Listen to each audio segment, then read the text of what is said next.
Halo, Assalamualaikum warahmatullahi wabarakatuh. Perkenalkan, nama saya Muhammad Jan Mauladi dengan NIM 1807000 pada mata kuliah Teknik Pembentukan Logam. Di sini saya akan menjelaskan resume yang telah saya terkait tentang extrusion ya atau ekstrusi. Pertama-tama kita akan mulai dengan definisi. Apa itu ekstrusi?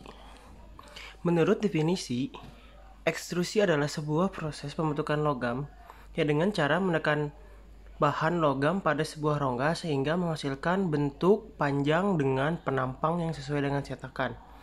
Contoh simpelnya adalah cara pembuatan kue akar atau mengeluarkan odol. Seperti itu contohnya. Oke. Nah, keunggulan dari ekstrusi ini apa sih? Nah, keunggulannya itu ada 4 ya. Pertama, memungkinkan untuk membuat bentuk yang bervariasi, terutama ekstrusi panas ya. Yang kedua, struktur butiran dan kekuatan pada bahan meningkat pada ekstrusi dingin dan hangat.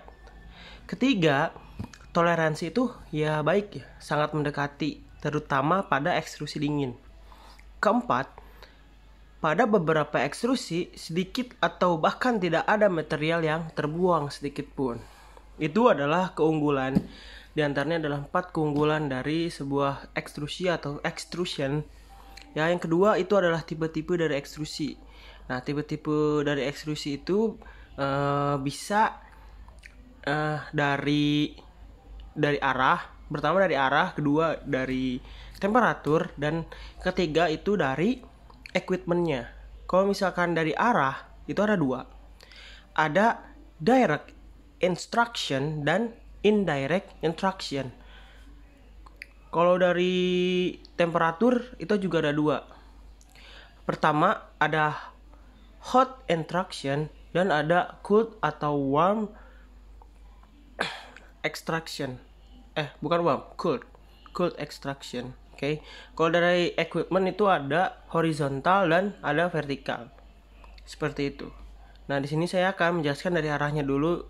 Yang pertama itu adalah direct extraction. Direct extraction atau bisa disebut juga forward extraction merupakan proses ekstrusi dengan cara menahan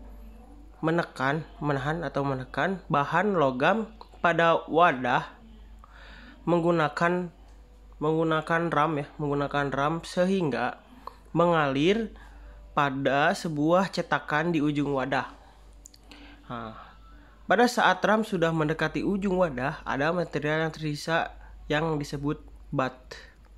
Nah, masalah yang timbul pada eksternal langsung adalah besarnya gesekan antara permukaan benda kerja dengan dinding wadah saat proses kompresi berlangsung. Pada ekstrusi panas, masalah ini diperparah karena timbulnya lapisan oksida pada permukaan billet. Lapisan ini dapat menghasilkan benda kerja yang cacat. Untuk mengatasinya, maka digunakan sebuah dummy block antara ram dengan benda kerja.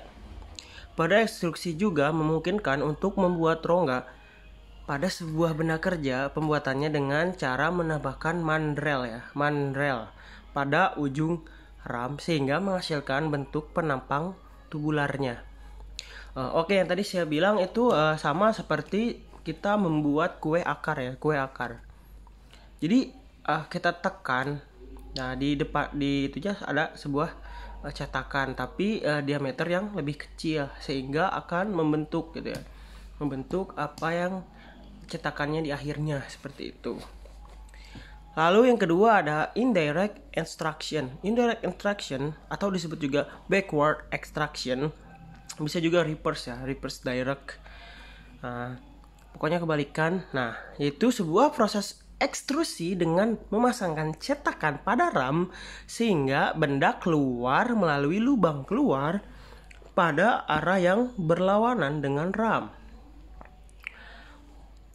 Keterbatasan ekstrusi tak langsung disebabkan adanya kelakuan yang lebih rendah pada ram berlubang dan kesulitan dalam mendukung benda kerja yang keluar dari cetakan. Nah, Oke.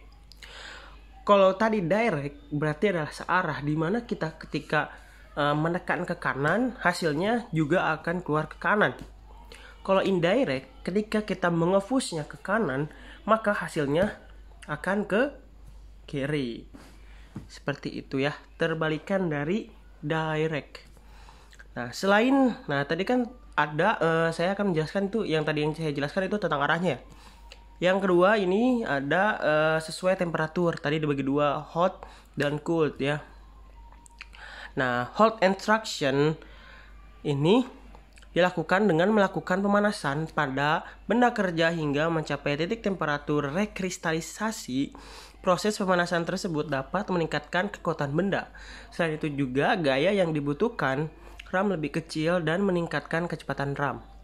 Kedua, cold extraction dan warm extraction ya. Ekstrusi panas dan ekstrusi hangat biasanya digunakan untuk bagian-bagian terpisah. Keuntungan dari ekstrusi dingin adalah meningkatkan kekuatan karena pengerasan regangan, toleransi yang baik, permukaan akhir yang lebih baik, tidak ada lapisan oksida, dan tingkat produksi yang tinggi. Lalu ada menurut equipment-nya. Kalau equipment itu adalah horizontal dan vertikal. Itu hanya mengibaratkan jika kita nge-pushnya seperti direct itu kan masuknya ke horizontal. Nah, kalau vertikal itu adalah kita ketika nge-pushnya ke atas, dari atas ke bawah. Nah, maka arahnya itu bisa ke kanan, bisa juga ke bawah, tergantung dari rongga ya, tergantung dari RAM ada di mana gitu. Lalu ketiga ini ada analysis of extraction ya. Nah, di sini adalah satu yang penting dari analisis extraction itu dalam parameter itu adalah rasio ekstrusi. Nah, atau rasio reduksi. Rasionya ditentukan oleh rumus Rx sama dengan AO per AF, di mana Rx itu adalah rasio ekstrusinya dan AO itu adalah luas penampang dari bilet awal ya. Dari bilet awal berarti benda awal ya, diameter awal kalau misalkan bentuknya bilet ya. Oke. Lalu ada luas penampang akhir. Ini adalah ketika barang sudah jadi atau sudah diekstruksi ya. Rasio tersebut berlaku untuk keduanya berlangsung dan ekstrusi tidak langsung. Nilai Rx dapat digunakan untuk menentukan regangan sebenarnya dalam ekstrusi.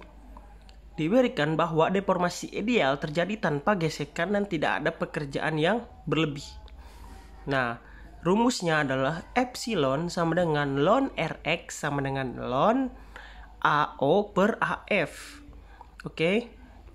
Nah, pengikut persamaan empiris yang diajukan oleh Johnson untuk memperkirakan regangan ekstrusi telah diperoleh pengakuan yang cukup dengan rumus E epsilon X sama dengan A ditambah B dikali ln Rx, di mana Ex ini adalah regangan ekstrusi, A dan O konstanta empiris untuk sudut dadu tertentu.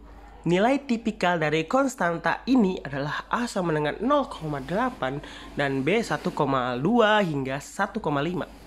Nilai A dan B cenderung meningkat dengan meningkatnya sudut mati. Tekanan RAM untuk melakukan ekstrusi tidak langsung dapat diperkirakan berdasarkan rumus regangan ekstrusi Johnson sebagai berikut. Nah, rumus Johnson itu adalah P sama dengan YF dikali epsilon X. Nah, di mana YF dihitung berdasarkan regangan ideal dari persamaan, bukan regangan ekstrusi dalam persamaan. Ekspresi yang mengisolasi gaya gesek dalam wadah ekstrusi langsung dinyatakan rumus VF dikali V dikali DO kuadrat dibagi 4 sama dengan mu PC dikali P dikali D kuadrat DO dikali L, di mana istilah 2L atau DO itu adalah memperhitungkan tekanan tambahan akibat gesekan pada wadah antara muka biled. L adalah bagian dari panjang biled yang tersisa untuk diekstrusi dan DO adalah diameter asli biled. 4. Extrusion dies and presses. Hal yang sangat mempengaruhi pada ekstrusi adalah sudut cetakan atau dies angle dan bentuk cetakan atau lubang keluarnya. Untuk sudut yang rendah dengan ukuran cetakan yang besar akan mengakibatkan gesekan. Dan gesekan pada bahan atau biled ini karena gesekannya tinggi, maka akan mengakibatkan gaya tekan dan lebih besar pada penekanan atau ramnya. Sudut yang optimum dipengaruhi beberapa faktor, contohnya adalah bahan kerja yang digunakan, suhu biled atau benda yang akan dibentuk, dan pelumasan pada dalam kontainer karena pertimbangan itu sulit untuk menentukan pekerjaan ekstrusi. Pada penerapan lubang cetakan, untuk lubang cetakan mempengaruhi tekanan ram saat melakukan ekstrusi. Hasil dari bentuk lubang cetakan dapat dinilai bentuk cetakannya, di mana dengan rumus Kx sama dengan 0,98 ditambah 0,02 buka kurung Cx per Cc tutup kurung pangkat 2,225.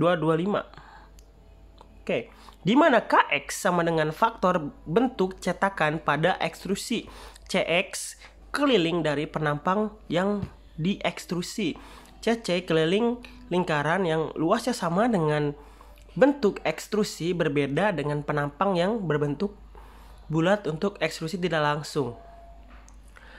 P sama dengan Kx YF EX, dan untuk ekstrusi langsung P sama dengan Kx YF buka kurung EX ditambah 2L per DO tutup kurung, di mana P sama dengan tekanan ekstrusi, Kx faktor bentuk, epsilon X itu adalah regangan ekstrusi, YF tegangan aliran rata saat deformasi, 2L panjang, dan DO itu adalah diameternya. Tekanan ekstrusi bisa berbentuk horizontal dan vertikal tergantung pada sumbu orientasi. Jenis horizontal biasanya sering dipakai pengepresan, ekstrusi biasanya digunakan secara hidrolik. 5 itu adalah ekstrusi proses lainnya ya. Pertama ada impact extrusion. Impact extrusion itu adalah ekstrusi yang dilakukan pada kecepatan yang lebih tinggi dan langkahnya lebih kecil dibandingkan ekstrusi pada umumnya. Biasanya dipakai untuk membuat komponen tunggal. Ekstrusi tumbuk biasanya digunakan pada logam yang dingin. Backward impact biasanya yang paling sering digunakan. Beberapa contoh benda yang dibuat proses ini adalah tabung pasta gigi dan cangkang baterai. Seperti contoh tersebut, hasil dari ekstrusi tumbukan ini seperti mempunyai lapisan dinding yang tipis. Dengan karakteristik yang menggunakan tumbukan kecepatan tinggi, memungkinkan proses ini sangat berguna untuk mengurangi kerugian besar dan tingkat produksinya yang tinggi, sehingga sering digunakan untuk proses komersial yang penting. 2. Ada hydrostatic extrusion. Salah satu masalah yang sering muncul dalam proses ekstrusi secara langsung adalah sepanjang permukaan wadah biled.